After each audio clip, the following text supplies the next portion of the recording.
Russian dictator Vladimir Putin threatens the West with a nuclear war. Meanwhile, the armed forces of Ukraine have successfully wounded a North Korean general in the Kursk region after the recent air attack by US-made missiles. And also Donald Trump has decided to change his nominees to work in his administration. So what is known about the recent threats from Russian dictator Vladimir Putin, and why does Donald Trump change his candidates for US Attorney General? Russian dictator Vladimir Putin threatened a nuclear strike on the West. He said that US authorization for Ukraine to use long-range missiles inside Russia give Russian Federation right to strike back and to attack even NATO military facilities deep inside the NATO territory. He said that during his latest TV address on the Russian state television. Also, Vladimir Putin said the recent strike on Ukraine was made by the new experimental long-range ballistic missile. As you know, yesterday, several days ago, Russia struck Dnipro with intercontinental ballistic missile. This statement was made by the Ukrainian Air Force. After that, there were some discussions that this strike would be made by the short and medium-range ballistic missile. Vladimir Putin confirmed that the strike was made by intermediate ballistic missile on Ukraine, which is experimental one. The United States has remembered and has said Ukraine beforehand about this Russian plans to strike deep inside the Ukrainian territory. That's why Ukraine knew about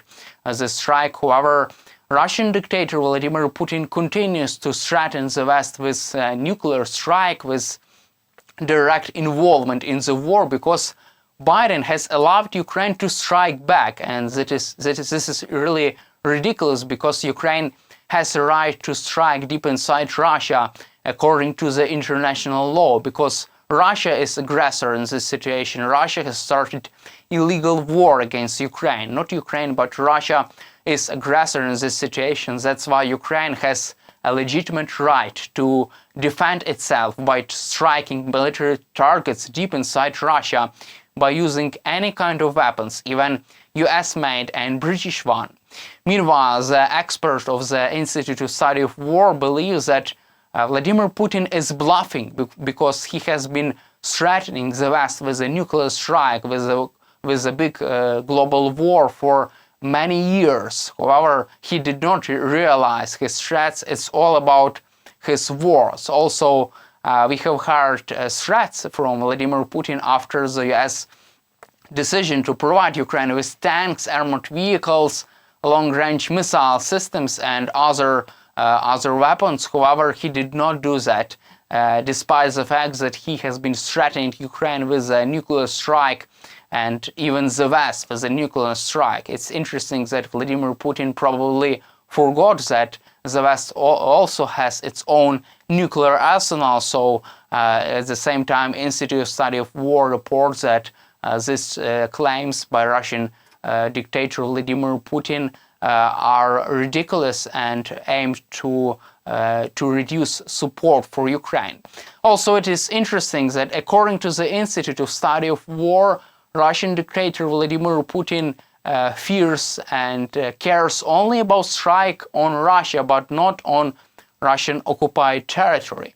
So according to the Institute of Study of War, after Ukraine has been already using ATACMS and British-made missiles to strike military targets inside Ukrainian occupied land on the east of Ukraine and in Crimea. However, after those strikes, Vladimir Putin did not warn the West about the nuclear war. However, after the first Ukrainian strikes deep inside the Russian Federation, inside the Russian region, Vladimir Putin has started to threaten the West with a nuclear strike, because these strikes by Ukraine on Russia are more painful for Russian dictator Vladimir Putin, because this is a big blow for him internally. It is a big blow for his reputation. That's why his strikes deep inside Russia are so useful for Ukraine, and according to President Zelensky, Ukraine can use the strikes to put more pressure on Vladimir Putin to force Russia to participate in negotiations inside Russia, to negotiate with Russia a long and lasting peace. But it is possible only by putting more pressure on Russia.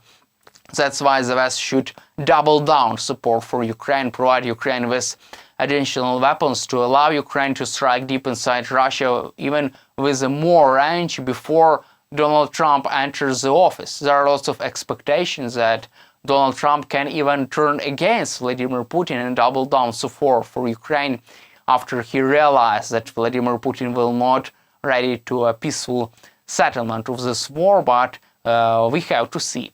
Meanwhile, the North Korean general was wounded in the recent strike of Ukraine, according to the Wall Street Journal. So Wall Street Journal reports that North Korean general has been wounded in the recent strike. So Ukraine has used British-made Storm Shadow cruise missiles for the first time since the beginning of the full-scale war on Russian territory. 10 missiles have struck Russian military installations in the Kursk region. The strike was made to Vladimir Putin's presidential bunker, and North Korean officers as well as Russian officers have participated in planning its command structure, in planning its war effort in the Kursk region. So Ukraine has successfully eliminated dozens of Russian and North Korean officers, and we have now confirmation that at least one North Korean general was wounded after this strike by the Ukrainian armed forces, and that's how Ukraine can really put more pressure on Putin to force him to participate in a long-standing negotiations with Ukraine to end this war peacefully. At the same time, Reuters reported that Russia has provided to North Korea missiles for its anti-aircraft system, and this is a big escalation because South Korea should react and instead provide Ukraine with its own weapons, because Russia is strengthening military capabilities of its enemy, of the North Korea. That's why South Korea should act and allow Ukraine to use its weapons deep inside Russia and to provide Ukraine with lethal aid. That's why the deterrence could be restored by the South Korean government and the South Korean intelligence agency. And in the end of our conversation, we will cover the internal politics of the United States. So Donald Trump has decided to remove Matt Gaetz from his nominee to lead the U.S. Department of Justice. This has been reported by CNN. So Matt Gaetz should become the next Attorney General. However, the American U.S. senators have convinced Matt Gaetz to step down and to remove his his nomination in this race for U.S.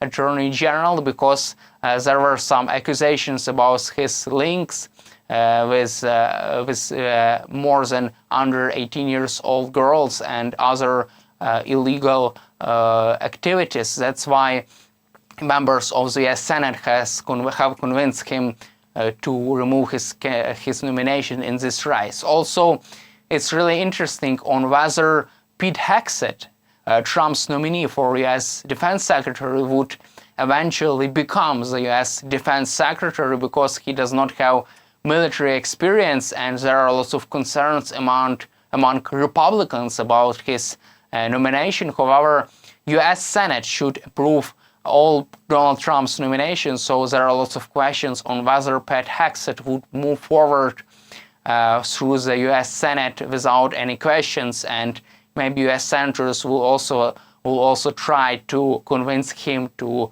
step down and to choose another more appropriate candidate to lead the most powerful army, military power in the world during the high-stakes crisis and lots of wars around the globe. That's all for today. Subscribe to our YouTube channel, stay with us on YouTube, and glory to Ukraine!